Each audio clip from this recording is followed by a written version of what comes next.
होई सोई जो राम रचि राखा, को करी तर्क बढ़ावे साखा। जय श्री राम।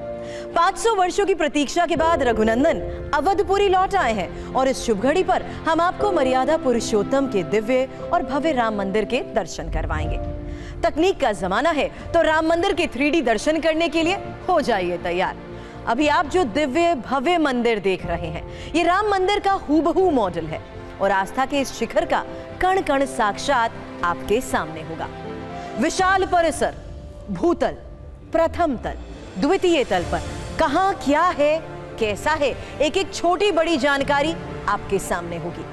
गर्भगृह, स्तंभ, मूर्तियां, कोई जानकारी नहीं छूटेगी। और इस विशेष 3D दर्शन में मेरा साथ देंगी दो सहयोगी, प्रतिमा और प्रीति। प्रतिमा और प्रीति मंदिर के 3D मॉडल के अलग अलग स्थान पर मौजूद है, लेकिन इस समय मैं जहां पर हूं वो है मुख्य प्रवेश द्वार। मंदिर के भूतल में मुख्य प्रवेश पूर्व दिशा की ओर से 32 सीढ़ियां चढ़कर इसी सिंह द्वार से प्रवेश होता है। यहाँ का दृश्य राम भक्तों का मन मोह लेने वाला है और सीढ़ियों के दोनों ओर गजराज सिंह और गरुड़ की मूर्तियां सुशोभित हैं। इन्हें राजस्थान के बंसी पहाड़पुर के हल्के गुलाबी रंग के बलुआ पत्थर से बनाया गया है। तो देर क्यों करें, चलिए राम मंदिर में प्रवेश करते हैं।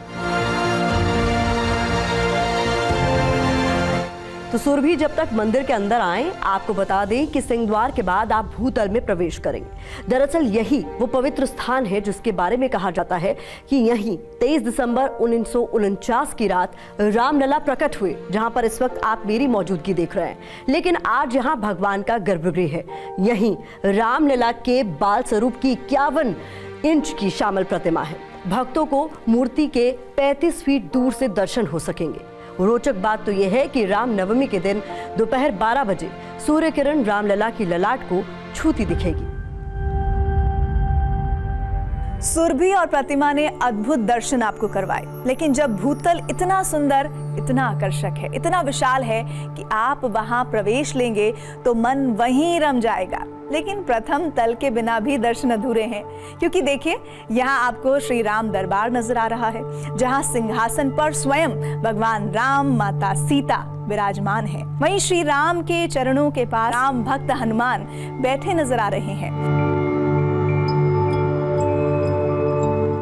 हालांकि दूसरा तल भक्तों के लिए नहीं खुला है, इसे मंदिर के धार्मिक आयोजनों के लिए रखा गया है, इसलिए यहां सभी को जाने की अनुमति नहीं होगी। लेकिन ये तल भी बेहद सुंदर है। फिलहाल निर्माण पूरा होना बाकी है, लेकिन कारीगर 12-12 घंटे काम कर इसे भी पूरा करने के संकल्प में जुटे हैं। अभी तो हमने आपको राम मंदिर के दर्शन बस करवाना शुरू ही किया है, पर अभी क्या क्या देखना, जानना बाकी है। 70 एकड़ के विशाल परिसर से आपको बताते हैं, क्योंकि मुख्य मंदिर 2.7 एकड़ में बनाया गया है, जिसकी ऊंचाई 161 फीट है, लंबाई की बात करें तो 380 फीट है और चौड़ाई 250 फीट। तो देवी देवताओं की आकृतियों से कुल 392 स्तंभों के साथ इससे भव्यता प्रदान की गई है। साथ ही इसमें 44 द्वार हैं, जिनमें 42 स्वर्ण जड़ित हैं। एक बार फिर आपको रामलला के गर्भगृह लिए चलते हैं।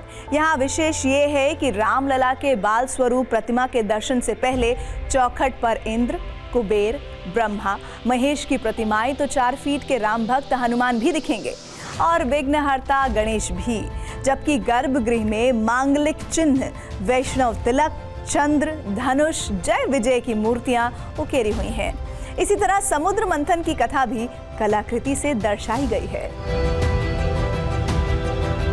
भव्य राम मंदिर के दर्शन में आपको पग पग पर ये स्तंभ दिखाई देंगे। आपको जानकर भी हैरानी होगी कि रामलला के पूरे मंदिर में इसी तरह के कुल 392 स्तंभ लगे हैं, जिन पर 4500 तरह की शिल्पकलाएं मंत्रमुग्ध कर देगी। अगर एक स्तंभ की बात करें तो हर स्तंभ में औसतन 20 से 24 मूर्तियां भक्ति से भर देंगे। स्तंभ के पहले हिस्से में 8 से 12 मूर्तियां, दूसरे भाग में 4 से 8 मूर्तियां और तीसरे में 4 से 6 मूर्तियां। विश्वास करें, हर स्तंभ में त्रेता युग की झलक दिखाई देती है। इस राम मंदिर में समूचे भारतवर्ष की छवि देखी जा सकती है, क्योंकि निर्माण में देश के हर राज्य की भूमिका रही।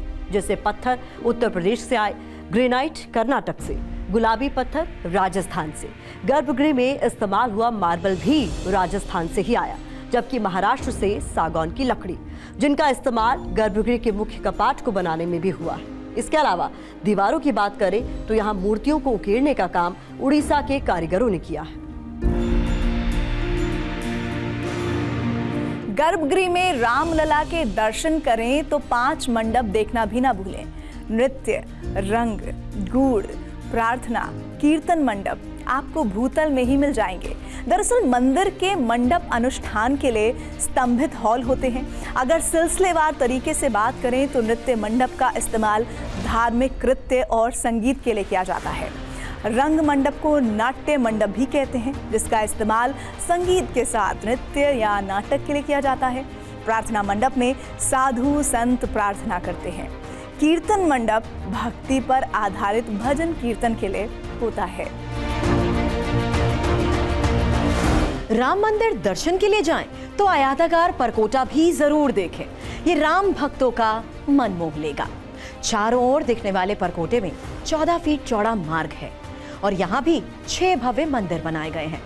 भगवान शिव, माँ भगवती, देवी अन्नपूर्णा, भगवान सूर्य, भगवान गणेश और महाबली हनुमान के मंदिर। रोचक तो ये है कि परकोटे के बाहर दक्षिणी छोर पर भी 7 और मंदिर हैं।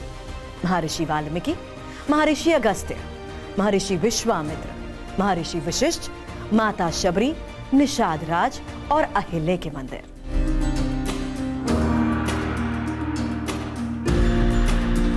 हो सकता है कि मंदिर दर्शन के दौरान आप सभी के मन में सवाल उठ रहा हो कि मंदिर की सुंदरता तो अप्रतिम है, तो मजबूती कैसी होगी। तो इस बारे में भी आपको जानकारी दे देते हैं। मंदिर की मजबूत नींव के लिए दरअसल 15 मीटर तक खुदाई की गई, यानी करीब 3 मंजिला इमारत के बराबर की खुदाई करके मिट्टी को हटाया गया। फिर इंजीनियर्स ने वैज्ञानिक तरीके से एक नई तरह की मिट्टी बनाकर गड्ढे को भर दिया। ये ऐसी मिट्टी थी जो 28 दिनों के अंदर चट्टान में तब्दील हो गई, यानी राम मंदिर की नींव को हम स्टोन फाउंडेशन कह सकते हैं।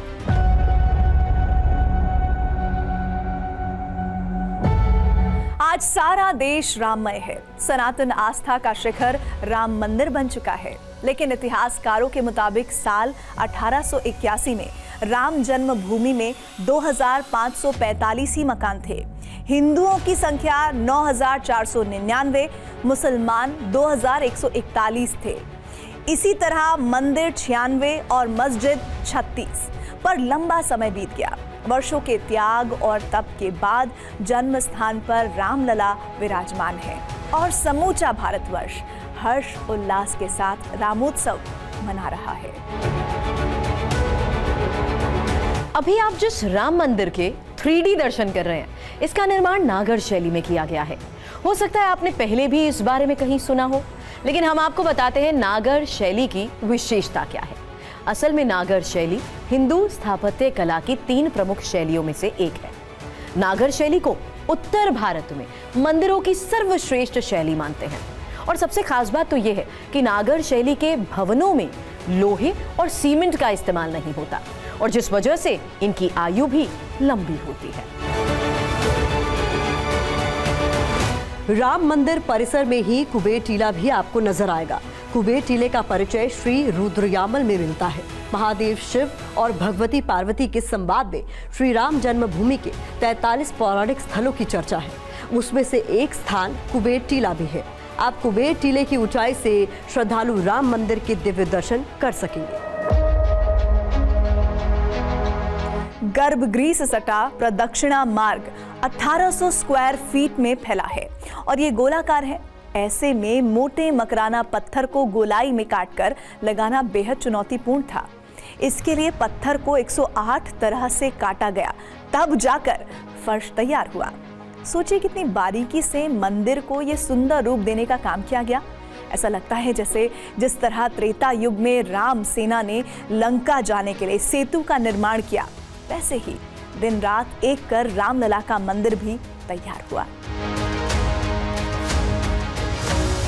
आज आप जिस भव्य मंदिर को देख रहे हैं, एक तरह से इसके निर्माण की शुरुआत साल 1989 में ही हो गई थी।